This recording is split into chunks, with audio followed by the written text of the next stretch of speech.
اس سے پہلے معاشرتی احکامات اور قوانین بیان ہوئے ہیں، اور درمیان میں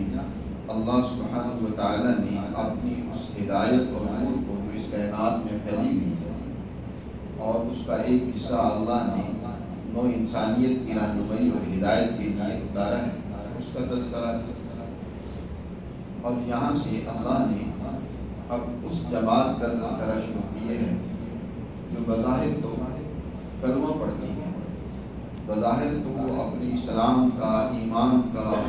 برملا اور بھرپور طریقے سے اظہار و اعلان کرنا کہ میں مسلمان ہوں، لیکن جب بات آتی ہے اطاعت کی، عمل کی، کردار کی، تو اس وقت وہ بالکل پیچھے ہٹ جاتی ہے۔ خاص طور پر عدالتی معاملات میں حقوق کے حوالے سے جب انہیں کسی کا حق دینا ہوتا ہے، بڑا ان کو تردد ہوتا ہے، وہ کوئی نہ کوئی چور راستہ ڈھونڈنے کی فکر میں ہوتے ہیں کہ ہمیں یہ حق دینا نہ پڑے، اس پر ہم پاسبانہ قبضہ جمائے رکھیں، اور اگر حق لینا ہو پھر بڑے مطیع اور فرمانبردار بن کر وہ مسلمان جماعت کے ذمہ داران کے پاس آئیں گے اور اپنے حق کا مطالبہ کریں گے۔ نبی کریم صلی اللہ علیہ وسلم کے دور میں بھی یہ جماعت رہی، اور آج تو ویسے اس کی بڑی کثرت ہے۔ حضور صلی اللہ علیہ وسلم کا دور تو اس حوالے سے بہترین اور مثالی دور ہے کہ اس میں بڑے سچے مخلص مومن اور مسلمان تھے جو اپنا سب کچھ اللہ اور اس کے رسول کے احکامات کے لیے قربان کرنے کو تیار تھے، لیکن وہاں بھی نام نہاد مسلمان موجود ہیں۔ ایسے لوگوں کو قرآن کی اصطلاح میں منافق کہا جاتا ہے کہ اظہار تو وہ اسلام کا کرتے ہیں، لیکن عمل اور کردار ان کا وہ راہ فرار کا ہوتا ہے، اسلام کے احکامات پر اطاعت کرنے نہیں، اپنے مفادات کو ترجیح دینے والا۔ اور آج تو اس کی بہت زیادہ کثرت ہے کہ آج ہم اکثروں کا حال الامان الحفیظ یہی ہے کہ ہم بظاہر تو بڑے تقریریں بھی جھاڑیں گے، باتیں بھی بنائیں گے، ہر ایک چیز کو بھی اٹھاؤ، وقت کا علامہ الفاضل علامہ ہوتا ہے، بڑی باتیں اسے آتی ہیں، سمجھ یوں آتا ہے کہ جیسے جائے یہ عالم، لیکن جب بات کوئی عمل اور کردار کی ہو اس سے راہ فرار اختیار کرنے کے بھی سینکڑوں ہیلے، بہانے اور طریقے ڈھونڈ لیں گے۔ یہ قرآن مجید ایسے لوگوں کی ان رویوں کی نشاندہی کرتا ہے اور ان کے ان اعمال پر سرزنش کرتا ہے، اور انہیں دعوت فکر و عمل دیتا ہے، اور اس بات کی دعوت دیتا ہے کہ سچے مخلص مومن بنو۔ اگر تمہیں کوئی مفاد یہاں قربان کرنا پڑتا ہے تو اس قربانی سے پیچھے نہ ہٹو۔ یہ معمولی مفادات یہاں اگر تمہیں دین اسلام کی خاطر، اس کے احکامات کی خاطر چھوڑنے پڑیں تو اللہ اس کے مقابلے میں، نتیجے میں جو تمہیں کامیابی عطا فرمائے گا وہ بہت بڑی ہے۔ اسی طرح کا ایک حضور صلی اللہ علیہ وسلم کے دور میں بھی واقعہ پیش آیا۔ ایک منافق نام نہاد مسلمان ہے، بتایا بشر نامی، اس کا ایک یہودی کے ساتھ تنازع ہو گیا، جھگڑا ہو گیا۔ اب یہ بات یاد رکھیں کہ یہ مسلمان کی یہ شان ہوتی ہے کہ وہ دنیا میں عدل و انصاف کے قیام اور غلبے کے لیے وہ کسی بھی مذہب والے کی طرفداری نہیں کرتا، وہ حق کا ساتھ دیتا ہے، سچائی کا ساتھ دیتا ہے۔ سچائی چاہے غیر مذہب والے کے ساتھ ہے تو دین اسلام کا حکم یہ ہے کہ تم اس کے حق میں فیصلہ دو، اس کی طرفداری کرو۔ اپنا اگر وہ ناحق پر ہے، ظلم پر ہے، غلط راستے پر ہے تو اس کا ساتھ نہ دو۔ سچائی پر مبنی فیصلے کرنے، سچائی پر مبنی بات کہنے، ایک دوسرے کا ساتھ دینے کا دین اسلام حکم دیتا ہے۔ اور یہ مسلمانوں کا ہمیشہ سے درہ امتیاز رہا ہے کہ انہوں نے بلا تفریق، رنگ، نسل، مذہب دنیا میں عدل و انصاف کے نظام کو قائم کیا۔ اس میں کسی مذہب کی رعایت نہیں ہے، اس میں کسی رنگ کی رعایت نہیں ہے، اس میں کسی خطے کی رعایت نہیں ہے، بلا رنگ، نسل، مذہب انہوں نے عدل و انصاف کا نظام قائم کیا۔ یہ تو جب سے دنیا پر سرمایہ دارانہ نظام کا بھوت سوار ہوا، جس سے ہمارے مسلم ممالک بھی آج متاثر ہیں، تو اب وہ پیسے اور سرمایہ کی بنیاد پر، وہ دنیاوی عزت و وجاہت کی بنیاد پر فیصلے ہوتے ہیں، انصاف کی بنیاد پر فیصلے نہیں ہوتے، حقیقت کی بنیاد پر فیصلے نہیں ہوتے۔ یہی وجہ ہے کہ آج مسلمان دنیا میں ذلیل ہو رہا ہے، دنیا میں رسوا ہے۔ اللہ سبحانہ و تعالیٰ نے ان آیات میں مسلمان جماعت کو بڑی تنبیہ کی ہے، سخت قسم کی سرزنش کی ہے۔ تو وہ بشر نامی اس کا جھگڑا ہو گیا یہودی کے ساتھ۔ یہودی نے کہا کہ چلو ہم اپنے اس معاملے کا تصفیہ کرواتے ہیں، فیصلہ کرواتے ہیں نبی کریم صلی اللہ علیہ وسلم سے۔ تو وہ منافق بظاہر مسلمان ہیں، کہتے ہیں ان محمد رسول اللہ صلی اللہ علیہ وسلم ان اخیف رسول اللہ صلی اللہ علیہ وسلم کی، مجھے ڈر ہے کہ اللہ کے رسول میرے اوپر ظلم کریں گے یا ناانصافی کریں گے، اس لیے ان کے پاس نہیں، چلو ہم کعب بن اشرف یہودی کے پاس جاتے ہیں۔ یہودیوں کا سربراہ جھوٹا انسان ہے، بڑا مکار اور فریبی انسان ہے۔ ظاہر ہے ان کے اندرونی خانہ تعلقات ویسے جھوٹے اور فراڈی لوگوں کے ساتھ تھے، کہتا ہے کہ ان کے پاس جا کر فیصلہ کرو۔ اللہ نے اس موقع پر ان آیات مبارکہ کو نازل کر کے ہمیشہ کے لیے تنبیہ کر دی ہے اور فرمایا وَيَقُولُونَ آمَنَّا بِاللَّهِ وَبِالرَّسُولِ، کہتے ہیں زبان سے ہم اللہ اور اس کے رسول پر ایمان لے آئے، ہم نے ان کی تعلیمات کو مان لیا، وَأَطَعْنَا، اور ہم نے ان احکامات کی اطاعت کی، اللہ اور اس کے رسول کا جو حکم ہے اس کی ہم پیروی بھی کریں گے۔ لیکن حال یہ کہ ثم یتولی فریق منہم من بعد ذلک، یہ کہنے کے باوجود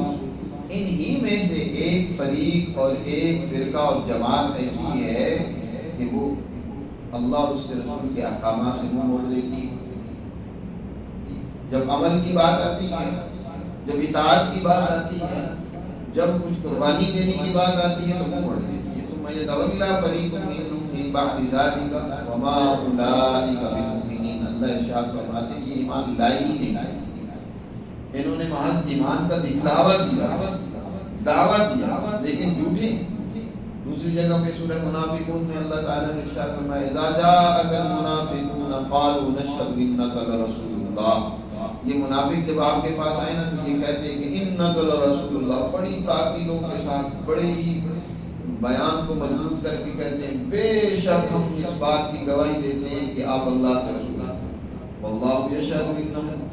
اور اللہ گواہی دیتا ہے کہ یہ جھوٹے ہیں۔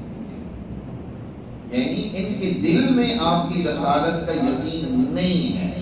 اس میں تو شک نہیں ہے کہ آپ اللہ کے رسول ہیں، لیکن ان کے دل میں جو زبان سے یہ اظہار کر رہے ہیں یہ ان کے دلوں میں داخل نہیں ہوا، ان کے دلوں میں منافقت ہے، جھوٹ ہے، محض دھوکہ دینا۔ آج بہت سارے بزرگ صفت، صوفی، نمازی، بڑے بڑے پرہیزگار، بظاہر بڑے بیوے نظر آنے والے، لیکن جب ان کے معاملات کو دیکھو گے وہ منافق ہو، معاملات دیکھو گے دو نمبر کے، دھوکہ دے گا، دوسرے کو نقصان پہنچانے کی کوشش کرے گا۔ تو یہ ان کی نمازیں، یہ ان کا یہ بظاہر دکھلاوا، بڑی بڑے جبے، بڑی بڑی امامیں، بڑی بڑی داڑیاں، یہ محض دھوکہ دکھلاوا ہے۔ اللہ تعالیٰ یہی بات سمجھا رہا ہے کہ اپنے رویے اور اعمال درست۔ صحابہ کرام رضوان اللہ تعالی علیہ مجمعین زیادہ باتیں نہیں سنا کرتے تھے، وہ کردار اور عمل کو دیکھا کرتے تھے۔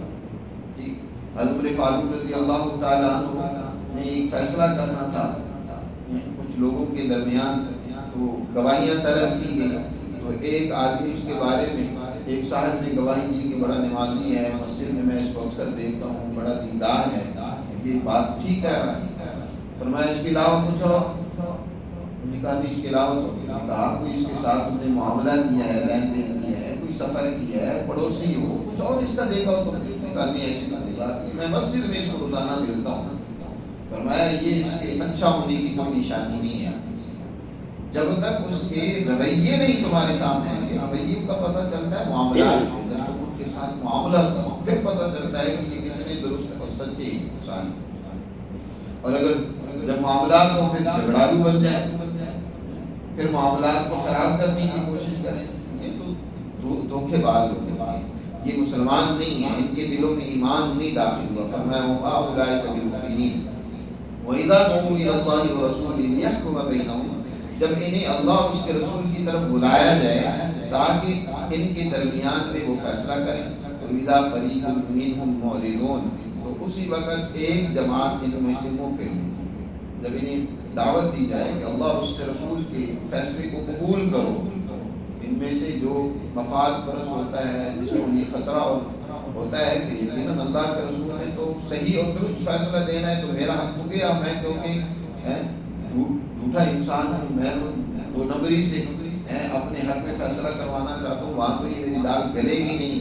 اس لیے وہ کیا منہ موڑ لیتی ہے۔ وَإِن يَكُن لَّهُمُ الْحَقُّ، اور اگر ان کا حق ہوگا تو يَأْتُوا إِلَيْهِ مُذْعِنِينَ، بڑے فرمانبردار بن کر سر جھکائے ہوئے دوڑتے ہوئے آپ کے پاس آئیں گے، کیونکہ ان کو پتہ ہے کہ یہاں تو فیصلہ صحیح ہونا ہے، حق ملنا ہے۔ اگر ان کا حق ہو تو پھر لینے کے لیے دوڑتے چلے گئے، اور اگر انہوں نے کسی کا حق دینا ہو تو پھر آپ سے فیصلہ نہیں کروائیں گے، پھر دین اسلام کی تعلیمات کو بس ڈال دیں۔ افی قلوبہم مرض، ان کے دلوں میں بیماری، مفاد پرستی، خود غرضی اور لالچ، ام ارتابوا، یا انہیں شک ہے اس بات میں کہ ام یخافون یحیف اللہ علیہ ورسولہ، یہ ڈرتے ہیں اس بات سے کہ اللہ اور اس کا رسول ان کے خلاف فیصلہ کرے گا، ان پر ظلم کرے گا۔ یہ شکی ہیں، یا یہ ہے کہ مریض ہیں سرمایہ پرستی کے، مفاد پرستی کے، یا انہیں اس بات کا ڈر ہے کہ اللہ اور اس کے رسول ان پر ظلم کرے گا۔ ان یحیف اللہ علیہ ورسولہ، ایسی کوئی بات نہیں ہے۔ اصل بات یہ ہے کہ یہ ظالم ہے، یہ دوسروں کا حق دبانا چاہتے ہیں۔ اللہ اور اس کے رسول کسی پر ظلم نہیں کرتے، وہ تو انصاف کا، سچائی کا، حق کا ساتھ دیتے ہیں، چاہے وہ حق یہودی کا ہی کیوں نہ ہو، چاہے وہ غیر مسلم کا ہی کیوں نہ ہو۔ آج عجیب بات ہے، ہمارے ہاں اس انصاف پسندی کو چھوڑ کر فرقہ وارانہ سوچ پیدا کر دی گئی۔ یہ جناب میرے فرقہ ہے تو فرقے کا ہے، اس لیے اس کی تو میں نے ہر صورت میں تائید کرنی ہے۔ یہ دوسرے فرقے کا ہے، لہذا اس کے خلاف ہی بات نہیں ہے، چاہے وہ صحیح بات ہی کیوں نہیں کہہ رہا۔ یہ جو سچائی کو ہم نے چھوڑ دیا، حقیقت کو ہم نے نظر انداز کر دیا، یہی آج ہمارے زوال اور تباہی و بربادی کا سبب ہے۔ اللہ اور اس کے رسول کی تعلیمات سچائی کا ساتھ دینے کا ہے، سچا انسان اور مسلمان بننے کی تعلیمات ہیں، حقیقت کو قبول کرنے کی ہیں، چاہے اس میں تمہیں قربانی دینی پڑے، اپنا کوئی مفاد چھوڑنا پڑے، اس کی تعلیمات اللہ اور اس کے رسول کی طرف سے دی جا رہی ہیں۔ ان آیات مبارکہ میں مزید ان کی تفصیلات اگلے رکوع میں اللہ ہمیں صحیح سمجھ نصیب فرمائے اور اپنے احکامات پر